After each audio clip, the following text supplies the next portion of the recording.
حضرت یعلا بن شداد فرماتے ہیں کہ میرے والد حضرت شداد نے یہ واقعہ بیان فرمایا، اور حضرت عبادہ جو کہ اس وقت موجود تھے اس واقعے کی تصدیق فرماتے ہیں کہ ایک مرتبہ ہم لوگ نبی کریم صلی اللہ علیہ وآلہ وسلم کی خدمت میں حاضر تھے۔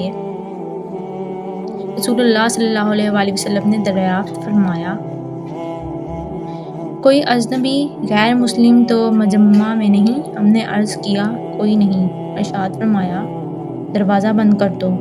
اس کے بعد ارشاد فرمایا ہاتھ اٹھاؤ اور کہو لا الہ الا اللہ۔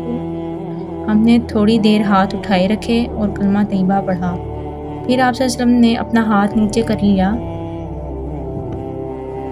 پھر فرمایا الحمدللہ، اے اللہ آپ نے مجھے یہ کلمہ دے کر بھیجا ہے اور اس کلمے کی تبلیغ کا مجھے حکم فرمایا ہے اور اس کلمے پر جنت کا وعدہ فرمایا ہے اور آپ وعدہ خلافی نہیں ہیں۔